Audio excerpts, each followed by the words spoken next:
بعد موسم من الجد والاجتهاد انطلقت قافلة الثانويين تحت شعار اكتشف واعرف واربط علاقات، وذلك بمشاركة عديد الثانويات من ولايتي أضرار وتميمون، والتي ستجوب عديد المناطق السياحية.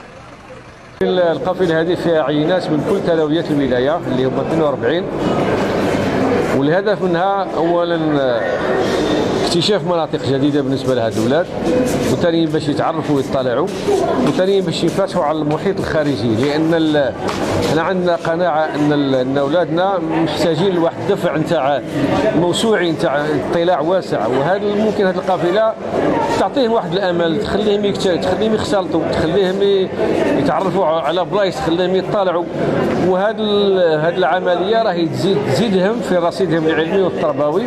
القافلة كانت فرصة للتلاميذ لاكتشاف المناطق السياحية وربط علاقات وزيارات لمختلف المؤسسات التربوية.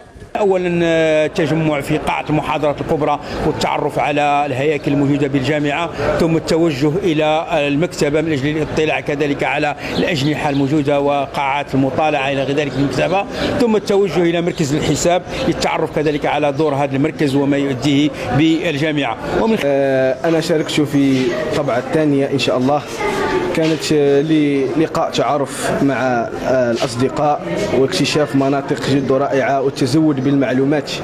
أن هذه القافلة هدفها الوحيد هو اكتساب معارف وثقافات لم تكن لديك من قبل. شرفت بهذه الرحلة للمرة الثانية، قافلة اكتشف وأعرف وأربط علاقات. تعرفت على مناطق لم أكن أعرفها. رحلة أخرجت التلاميذ من روتينهم اليومي، فكانت فرحتهم كبيرة وأنستهم تعب موسم دراسي شاق.